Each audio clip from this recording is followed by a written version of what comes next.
All right, everybody. Welcome to the Monday Night Hammer. I'm joined here by Michael Sicoli. You can find him on Twitter at Michael__Sicoli. I'm Nick Garal. You can find me on Twitter at run_the_Sims. Wild week. Here we are. This is for Fantasy Sake QC. We are brought to you also by the Mobile Party Experience. Thanks for joining us. How you doing, Mike? How are things going right now? Oh, it's been a chaotic couple days, between moving back home from college, having my semester wrap up, and also dealing with the fantasy playoffs as crazy as they are, especially this past week. I've seen tweets and I kind of second it. This has been one of the craziest weeks that I've ever had a part of, between COVID-19 throwing people by the wayside, between injuries popping up. I mean, we're going to talk about it a bit later, but we have guys like Craig Reynolds winning people their fantasy championships. So it's been a bit of a crazy week. I had the pleasure of going against Tom Brady last night, so that was a nerve-wracking first half, and it slowly eased up. But man, Yeah. it's been Yeah. What did he end up whatever with? you He think he was going ended to up not happen happened. not having one of those crazy games. Yeah, about 5 points. The Bucks got shut out. The Saints seem to have Brady's number. It's something we could talk about a bit more as we're going to have to, especially since when we go into injuries, because that was just riddled with it. But Mm-hmm. it was a crazy Yeah. Sunday. Let's jump into the injuries here. So let's talk about all three of these guys: Mike Evans, Chris Godwin, and Leonard Fournette. It seems like we're going to be without him for the next 2 weeks, most likely. So as far as we're concerned, done for the season. Who are we picking up tomorrow on the waiver wire to replace these guys? Sorry, you mentioned the trio of Bucks players that went down, right? Yes. Okay, Yes. so Leonard Fournette went out with a hamstring injury. Definitely looked like a painful one. Definitely needed help getting to the locker room. So he's been listed as week to week. He's not expected to play this week, so most likely is out for the rest of the regular season. Arians has already come out and said, "Listen, Rojo needs to do what Leonard Fournette did for us last season, because this is what happened. Leonard Fournette went on a tear in the playoffs, and they're hoping that Rojo can do the same thing. And Rojo is a good rusher. He's good on the ground. It's just every other part of football that he really struggles with. But I mean, if you watch the game, I'm not sure if you caught it, Nick, but Keyshawn Vaughn was not a capable backup. Keyshawn Vaughn was dropping passes, lapses in pass protection. It's nothing. Rojo's not good at it, but Keyshawn Vaughn cannot be trusted with it. So if I think Ronald Jones is the number one pickup on the wire this week. I think he's a league winner this come around. Yeah, definitely. Rojo is one of those guys that people drafted high, so he actually is rostered at a pretty high clip. I know I picked him up just I picked him up in a lot of spots just because that's the type of game I'm playing. I'm trying to be a week ahead of these guys. So it's tough because Leonard Fournette has gotten me here in a lot of teams, but him being out and having Rojo, it's going to kind of balance out in the long run. So yeah, Ronald Jones is good at running the football. He's not really good at anything else. Yeah. But we can work with that. We don't really need him to be all that good at anything else. And I mean, he might be able to figure it out. I think he might be a head case. But Mixon ankle, what do you got on him? Anything? Any updates on Mixon? It looked like it wasn't super severe, but it might be enough to keep him out a week. It's something we'll see how practice reports come out. I think right now it can kind of go either way. Again, I'm not a doctor. I'm going off of reports I saw. But if Joe Mixon is to miss, Samaje Perine would be the pickup, and he would be a pretty solid start, especially at this point of the season when you got most of your starters either out with COVID, out with an injury, or possibly just disappointing. So Samaje Perine is another name that should be picked up just for the possibility that Joe Mixon misses, of which, I mean, the Bengals are trying to make a push. So if Joe Mixon can force himself out there, Joe Mixon might force himself out. Yeah. And funnily enough, he ran back out there for the victory formation, which, I mean, I don't know if that's a mistake. It sounds silly, but that's significant. I mean, if it was a bad sprained ankle, he's not trotting out there even to do that. Zach Taylor expressed optimism is kind of the report that he'll be able to play, but don't expect them to practice much this week. Yeah. We'll keep an eye on that. Bridgewater, I think we have confirmation that we're going to get Drew Lock. Not interested in anybody on that team other than the running backs. Any other take there? No, you saw Jerry Jeudy drop a 0 in your lineups this weekend. 4 targets, 0 receptions. Tanked several of my teams, almost at least. And it was not pretty. That offense is not good outside of Javonte Williams, who it continues to establish himself as a great force of a back. But the future of the NFL. the future of the NFL, one may call him. So it's a run first offense that controls the ball. They're not taking too many deep shots. They're not taking chances, and that's not going to get it done for passing options. And whether that's, thankfully Teddy Bridgewater is okay. He had a really scary hit there, but as for fantasy, it doesn't really move the needle too much. Yeah, definitely. Let's keep it moving here. Rondale Moore's got a little bit of an ankle injury. Let's talk about Rondale Moore for a second. Okay. Is he Tavon Austin? I've been saying he's Tavon Austin since the draft, but that's disrespectful to both of the players because Tavon Austin I don't know. I don't think Tavon Austin has gotten the right break, and I also don't think that Rondale Moore is all that. I think he's a supreme athlete, and I think there's a role for that in the NFL, but it takes a very certain head coach. It takes a Cordell Patterson. Maybe we'll be talking about Rondale Moore at age 30. Maybe we'll circle back around. But, right now, Rondale Moore is a small guy. These hits, they tend to pile up, and, it's an ankle injury. For a guy like him who's using his ankles, it's kind of valuable. But he is, in fact, using his ankles, yes. I think as a wide receiver, I think his ankles are pretty valuable. So having a good ankle would prevent him from being on the field, and he hasn't been on the field, period. So yeah, it's yeah. just, so it's just, I was a big Rondale Moore guy, but he's a fun player to root for. The odds were against him from the start. When you look at a guy who's his measurables, his size, it's just how many? I told myself a story this week that the reason why Rondale Moore's ADOT was so low and why he sucked was because Chase Edmonds was out, and they wanted him to take on that role a little bit. I talked myself into that. That wasn't true at all. He just probably isn't NFL ready yet. But wide receivers do take a few years to grow in. We are being spoiled by a lot of these alpha wide receivers. You don't normally see this much rookie success out of the wideout position. Yeah. This could be changing. Like the game is changing, so therefore, like it's not a surprise. But I think that it's not impossible to have your Devontae Parkers, your Corey Davis, who flopped this year, who don't break out until year 4, 5, 6. You know what I mean? Ronald Moore's a rookie. He's got plenty of time. The whole narrative used to be, I was talking to somebody about this last week, third-year breakout. That was the norm. We've thrown that out the window, but receivers typically get those 3 years. If it happens in year 2, yippee. If it happens in year 3, great. If it doesn't happen beyond that, then you're really rolling the dice. You're probably cutting bait. But like the Devontae Parker, the Corey Davises, those are few and far between. But typically you give, day 2 wide receivers 3 years. Yeah. We'll see if it works out for Rondale. I'm not a believer, but it's we're what, 15 games into his career? We could still have some hope if you are a believer. Yeah. Yep. Sterling Shepard's done for the year.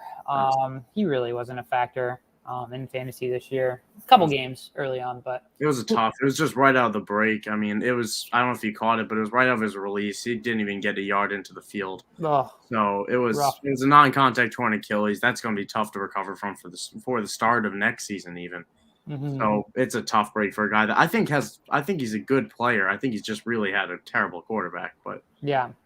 This is a tough one. Yeah. Julio hamstring. Just shut him down for the year. Shut him down for the career. It sucks to see Julio just decrepit and old. He seems to be just. I get the sense that he's just cashing checks right now, and good for him. You earned it. My dream for Julio is that he rests up until if let's say the Titans make the AFC Championship game, he comes back, mosses someone for a touchdown, wins a ring. Julio walks out with a ring. That's my dream for Julio. But right now, he's done for the regular season. He has to be. Yeah. Freiermuth, concussion, second of the season. He's in the protocol. Yeah. I don't know what the protocol is for your second of the season, but I imagine it's about the same. But in terms of being the second of the season, they tend to. It all but assures he's going to miss at least a week. Okay. I'd imagine he misses this week.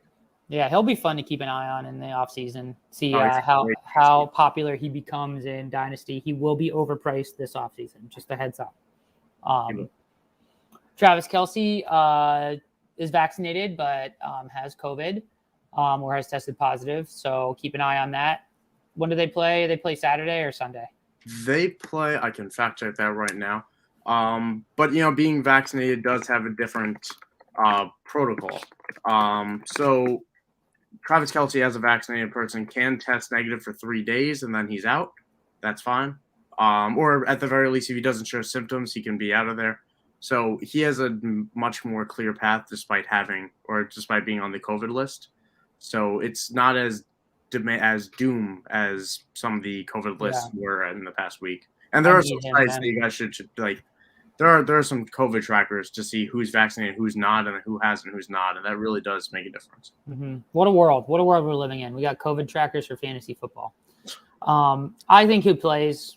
They do play Sunday. They do play Sunday. I mean, I guess it would have to be, he would need to be vaccinated, and I think the only way he doesn't get back in there is if he's actually sick and not well, which, I mean, hopefully he's as of right now, I would expect him to play, but COVID obviously treats everyone differently. So yeah. Jared Goff, man, just rootin' tootin', gunslinging Jared Goff takes down Kyler Murray and the Cardinals. What a world. He also has COVID. So if you were depending on Jared Goff, you probably are in the consolation bracket. So we don't have to spend a whole lot of time on this other than talking about that. It does make a little change for, Amon-Ra St. Brown has been coming into his own. He's been fantastic. Just a solid fantasy asset for the last 3 to 4 weeks. No, Jared Goff does bother Amon-Ra. They have a bit of a rapport where he is peppering him with targets. He's doing what we wanted Hawk to be early in the season. And without Jared Goff there, if Jared Goff is to miss with COVID, I don't know. I wasn't able to see if he was vaccinated or not. But if Jared Goff misses, that does bump Amon-Ra pretty much out of my lineup personally. Yeah. Which is a shame. Jared Goff is right above replacement level. You know what I mean? Yes. But the replacement for the Lions is also what? Is it Tim Boyle? It's not a fun experiment. If again, Jared Goff is probably quarterback 32. Yeah. In terms of like how much expected like win percentage he adds. Like I know Cam Newton's arm is shot. I know Big Ben's arm is shot. I know that there's some other really bad quarterbacks out there, but I truly don't think that Jared Goff has any X factor, any moxie. He just is a chill guy that throws the football. That's the guy threw 3 touchdowns last week. I know. I'm talking a lot of smack on a guy that just shocked the world. But anyway, Nelson Aguilar's got a concussion, and Donald Parham, that was scary, man. Just 2 concussions there. Do you have anything? Parham seems like he'll be okay. I imagine he'll be held out for a bit. That's not what I'd expect, which I included because it was one of the bigger storylines of the past week. You weren't starting Donald Parham, but, I'm just wishing him the best personally. And, from a fantasy side, it does move Jared Cook to a larger snap share where they've been splitting. And also bumps Trey McKitty up for those dynasty guys looking for a quick eye. Yeah.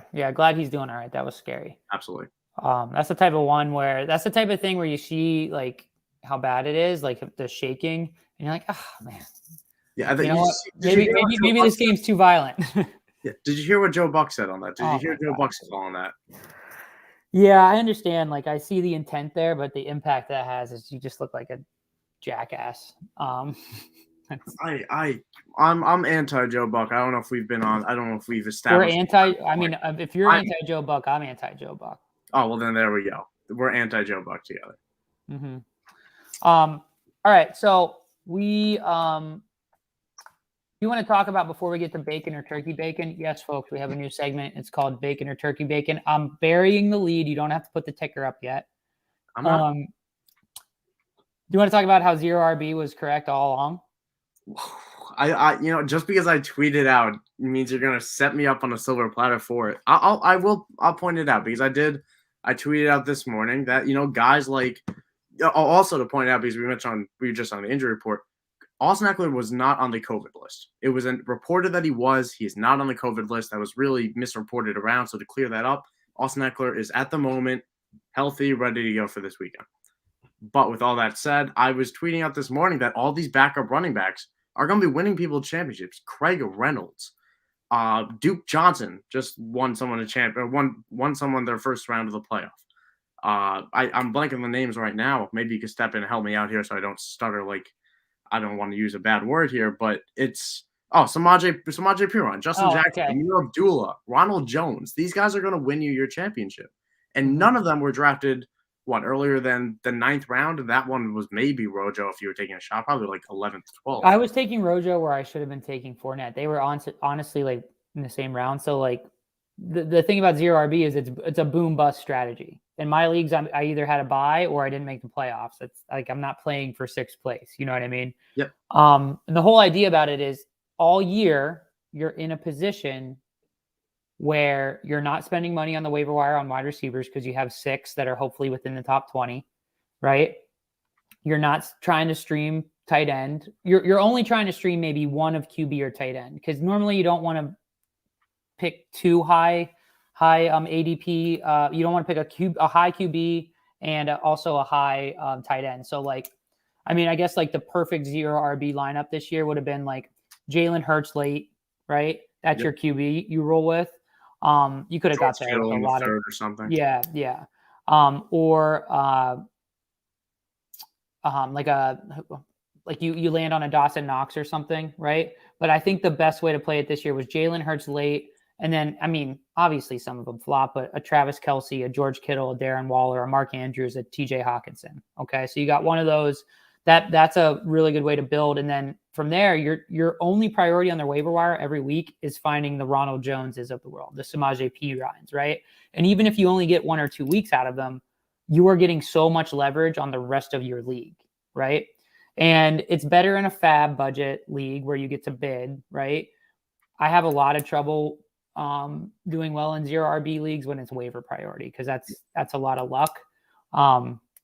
But waiver priority is lame. I need to get all my leagues to be fab budget. But I'm like 50-50 right now, and it is frustrating as heck to be in waiver priority leagues. Switch your leagues to cap, everyone. But yeah, no, it also works specifically well in PPR leagues because obviously it gives the bump to those tight ends, to those wide receivers that you're taking early, but it also gives a bump to those scat backs, the guys that we're not really thinking about or evaluating. I just said Amir Abdullah. I don't care about Amir Abdullah's rushes. It's because he's catching the ball and they're, again, disgusting passes. It's like almost it's finding loophole. Like, like where these aren't good football players. Like you don't want their like rookie cards or anything, but like, I mean, if they're going to give us points for certain things, let's get players that are cheap that do those things, Yeah, it's finding the right type of volume. I've said it probably on every show I've ever been on, is that every touch is different. Touches for different players are more valuable than others. So the touches for Chuba Hubbard are not really that valuable to me right now. It is painful to have Chuba Hubbard in my lineup, despite him probably almost definitely being a better player. He's the lead back. He's the lead back on that team, but he's not the guy that you want on your fantasy team. No, because he's not getting the goal line work. He's not getting reception. So you have to be able to differentiate the two. Yeah. So, and again, it's this whole idea. It's like, it's based in like real science. I mean, if that matters to you, the zero RB lineup, the reason why a lot of like data scientists and like nerds like me like it is because it leverages this idea of anti-fragility, which is basically like, it's essentially like it's a system that benefits from chaos. Like the more chaotic an NFL season is, the more injuries, the more unexpected things happen, the better a zero RB lineup will be because it's benefiting as people are getting more things wrong. And it's also leveraging like the position that gets injured the most and stuff like that. So it's real, it's science, and it's not going to work on every single micro level, but over 1 million lineups, I think zero RB does pretty well. Yeah, I think we saw that this year. I mean, I could rattle off a whole list of running backs that missed substantial time this year. So when Christian McCaffrey ending with Saquon Barkley, those are all those two were first round guys who spent high draft capital on them, and he really didn't get much out of it. Do you think we see more receivers in the top 8 next year, or do you think we still only see like 1, maybe 2? I think every year we'll continue to forget our lesson that we learned the year before. I remember when Antonio Brown was the number 1 pick overall. Do you remember that? I do. I do remember when that was at least in the conversation. I remember when people were talking like that, but it's possible. I think the problem is there's not one clear wide receiver. I think you have the Devontae Adams truthers, you have the Tyreek Hill truthers, and you have the Justin Jefferson truthers. I think they're all driving down that price right below Jonathan Taylor, who is that guy that we know is the RB1 right now. Yeah. I mean, Devontae Adams this year, I think you need a wide receiver like that. It's just like, so the reason Antonio Brown went number 1 overall that one year is just I think he went 20 plus games straight of 50 yards and or a touchdown or some crazy stat. It was nuts, but yeah. So I think these things. I mean, honestly though, you look at 0 RB teams. It was hard to get the backs you needed right in the draft. The draft was a disaster for 0 RB. But that's not where you do it. You do it in the waiver wire. Okay. But yeah, let's move on here. Looks like we got the what is this? The Connecticut Crew. This is the Connecticut Crew. This is King of Cheshire right here. I'm actually playing Daniel right here in our fantasy playoffs for my Quinnipiac League. And right now, he decided to take the risk of playing Jarvis Landry. However, Jarvis Landry is still on the COVID list, Dan. So if you were a more active owner, you would have picked up someone to replace him with. Or if you had any fab left, however, you spent it all on Justin Jackson. So you're in a bit of a pickle here, but, I wish you the best of luck next year. New segment, right, Nick? Yeah, we're going to do bacon or turkey bacon. I'm sure the people in the chat are going to love this one. Can you explain to us bacon or turkey bacon? Because this one's all you. Yeah, no, it's a segment that I'm proud to have. So basically, we're going to do a bit of a spin on smoke or fire, something like right here, where everyone loves bacon. Not everyone loves turkey bacon. I don't know if anyone here has had turkey bacon, but it's like a stale imitation. It's a bit fake. And that's what we're going to point out here. We're going to point out what's real and what's not.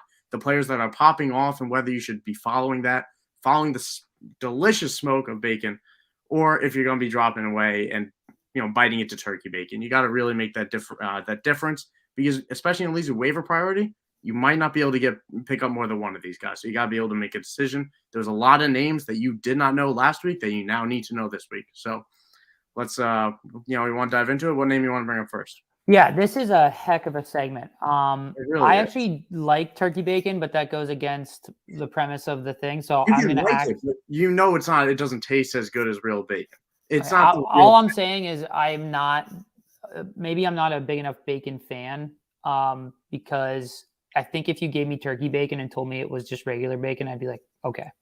You're deflating this entire segment before. All right, so yeah, I'm not going to do that anymore. Let's start off with let's go with 3 Lions players, okay? And I think that is a bit of an argument in itself. We have 3 Lions players popping this How do we week. do that? How do we have 3? Craig Reynolds, Josh Reynolds, and Amon-Ra St. Brown. Which one of these is actually good, and which one is not going to be a contributor to your fantasy team?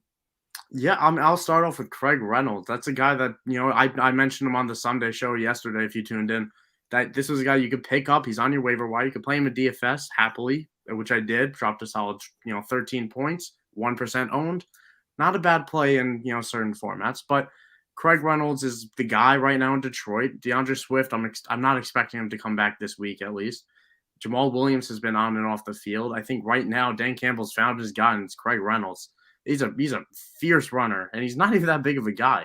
But, I mean, he fits what the Lions want to do. The Lions want to run the ball. They want to run it through one guy right now, and that's Craig Reynolds. So I think that Craig Reynolds is someone that's he's bacon. All right, this guy's bacon. He's a bit of he's a pig. He's not a turkey. So I think you could play Craig Reynolds as an RB2, RB flex. Now all 3 of these guys, big caveat if Jared Goff misses. We can joke about Jared Goff all we want, but the Lions with Jared Goff is a substantially different team than the Lions with Tim Boyle. So I think you can play, and we'll get into those other 2 right now, but I think you can play Craig Reynolds regardless. I don't know that you can play Craig Reynolds, so I'm going to say turkey bacon. Am I doing this right? You are doing this right. So I don't think you can play him because they activated Jamal Williams off the COVID list today. He's likely going to be back. What you're hoping for is that Jamal Williams got Wally pipped, and now Craig Reynolds is the guy. I'm just not sure that he did well enough. I mean, he was exciting. That's 2 straight games of like some pretty good production. But DeAndre Swift also has a chance at coming back.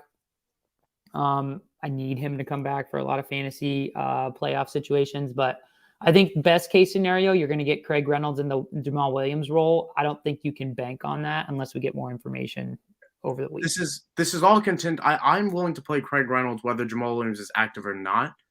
If DeAndre Swift is active, we could toss this to the side. This never happened, but it does factor in for me. This is the biggest reason I brought it up as a bacon pick. He plays Atlanta. It's a pretty juicy matchup right now. The lines are full throttle momentum right now, and the Falcons, let's just say they're not. So I think Craig Reynolds could be the real deal this week. He saw 26 carries. He only caught one ball, but if Jamal Williams starts factoring in, I think there's still a role for Craig Reynolds, who has outplayed Jamal Williams for the majority of the season. And they immediately signed him to the active roster after this game. They didn't mess around like they did last week. They showed their intent. They showed their hand that they want this guy on the team. They're not willing to lose him. So if DeAndre Swift misses, I think you can play Craig Reynolds with some hesitation, but at least as a flex, especially in this week when we're missing a lot of players. Yeah. We've already talked about Craig Reynolds too much. I don't think you can play him, especially if you're able to. So you're not playing Craig Reynolds over Ronald Jones, okay? No, I would not. But I would play over Jamal Williams. We're not going to talk about Josh Reynolds and Amon-Ra St. Brown enough. If they're on your roster and Jared Goff is playing against the Falcons and you need a flex play, yeah, go for it. Let's move on to Duke Johnson, who, similar to Cordarrelle Patterson, is kind of like a very popular running back amongst the fantasy community because he's always that stash that never worked out. He's been with Houston. He's been with the Browns. I think he was drafted by the Browns. He was kind of like the Kareem Hunt before Kareem Hunt was on that team. Duke Johnson is a talented running back. He's out of Miami, like the University of Miami, and he's their all-time leading rusher. And he's better than Myles Gaskin, apparently. So he operated as the lead back, 107 yards and 2 touchdowns. He took over the lead job. I'm telling you, he took over the lead job. And because Myles Gaskin has been one of the least efficient runners in the entire NFL. And that's why they've been looking for a replacement for him, I think, for the entire season. Duke Johnson is a plug-in play RB2. Easy. Okay, I'm glad that we're going to differ again because I immediately I don't even know what happened to me as soon as you said Duke Johnson was talented not once but twice. Because I hopped off that train. I don't know what. Let me check my watch. 2015. Like, is Cordarrelle Patterson talented? Okay, let's not act like that's the norm. I'm not going to. Let's act like coaches are making good roster decisions, and maybe that's the problem. I'm going to act like he just lined up against the New York Jets, who are one of the worst defenses against the fantasy running back and against the running back in general, who also lost their star defensive tackle, Quinnen Williams, in the middle of the game. To me, this is the pinnacle of turkey bacon. This is someone that is not going to be factoring into your lineup long term. He's not going to factor into your lineup this week. I don't think he can head into New Orleans and manhandle New Orleans. I agree with you that they have been desperately looking for someone to replace Gaskin because Gaskin's not that guy. But I don't think Duke Johnson's that good either. And I don't think he's going to maintain this type of efficiency and high-level scoring, like, 2 touchdowns? I don't think that happens against the Saints next week on the road. I think you're asking for an awful lot out of a guy that's been nothing but a journeyman since we were waiting for his breakout since Cleveland. So, yeah. Okay. I mean, the New Orleans thing gives me a lot of pause, so I'll probably try to find something else, but I might need him. So if he's going to be the lead back, if he's going to get the lead back and get 20 touches, I mean, I'm comfortable playing him. I think they like him in the pass game as well. I mean, he has that, like I said, he used to be like a Kareem Hunt, like super, super, super light. I mean, okay, I get it. He's not that talented. I'll agree with you, but still bacon if he's on the field. Last one here, and then we'll. Are we going to talk rant because there's a game on already? But we can talk rant here. We still have another game. I'll keep it short. Gabe Davis. This one is a 4th round draft pick. Who coming into the season was kind of like a breakout candidate for a lot of people. 2nd or 3rd year breakout, and just got his job taken by Emmanuel Sanders, who's hurt now and old. And Gabe Davis is starting to flash a little bit. Seems to get open, and Josh Allen doesn't mind looking his way. So Gabe Davis, if you've held him this long, great. If he's on the waiver wire, go get him. He's the number 2 on an offense that throws the shit out of the ball. So what do you got on Gabe Davis? I've been a Gabe Davis stand for quite some time, and I had to unfortunately cut bait on him to get Gronk for a big, championship push. But I like Gabe Davis. I think he's a talented player, and I agree with you that he's bacon right now. You said bacon, right? I just want to make sure. I didn't say anything. I think, but the general sentiment was bacon, pork bacon. Okay, the general consensus would be bacon because Emmanuel Sanders missed last week. Gabe Davis has been on a tear of late. I think he's taken that job, and they're really looking for a secondary threat alongside Stephon Diggs, and Dawson Knox fills that role to an extent. But being on the outside as opposed to the slot and it lined up inside, it's a big difference. So I think that Gabe Davis is a solid play. I think he's a solid pickup. It's always dicey because whenever you're talking about the second, third option on a team, but they're a pass-heavy offense. So I think Gabe Davis is a solid player. All right. Yeah, definitely someone to be excited about if you need like a wide receiver 3 this week. They're probably got a pretty good – doesn't matter who they play. They throw the ball so much. All right, so let's move on here. Let's close it out. I know you got to go see the new Spider-Man movie, so you are reading the comments. We are reading the comments. You are reading the comments. If you have any questions about fantasy football, let us know. We'll answer them. But yeah, so Monday night, what game do we got tonight? What do you got for us? Uh-oh, we're frozen. So it's an interesting game because as I mentioned earlier, this entire week is marred by COVID. So why wouldn't Monday Night Football be the exact same thing? The Bears are missing not 1, not 2, not even 3, but their entire starting secondary, Nick. Their entire starting secondary has COVID. They're all on the protocol. They're all injured. It's not good. It's not good. So you're already playing Justin Jefferson. Justin Jefferson locked in, probably captain spot tonight if you're playing DFS. But the guy I'm expecting a big game out of, it's KJ Osborne. Here we go. Adam Thielen's missing another There's some week. bacon there. Absolutely. He could be on your wire as well. You should take a look if you pick him up ahead of tonight's game because it's going to be a doozy. Because KJ Osborne's a good player, a guy that has the juice, has the jump ball ability as well. He's got the juice. He's got the juice. He's a good player. He's a genuinely good player, and it's nice when you get to see good players get opportunity. Right now, he's going against a secondary that I just mentioned will have guys that are picked off the street. They're going to be doing everything they can to stop Justin Jefferson, and there is nothing left to stop KJ Osborne. So KJ Osborne's lined up for a really strong night against a defense that was already allowing a decent amount of fantasy points to the receiver. So I think this is the week where you can play KJ Osborne and expect good things. All right. Well, you heard it here first. Good luck to all the KJ Osborne stands out there. He's an exciting young player. But yeah, this has been the Monday Night Hammer. Thanks everybody in the chat for joining us again. Next time, maybe bring some fantasy questions for us. That might be helpful.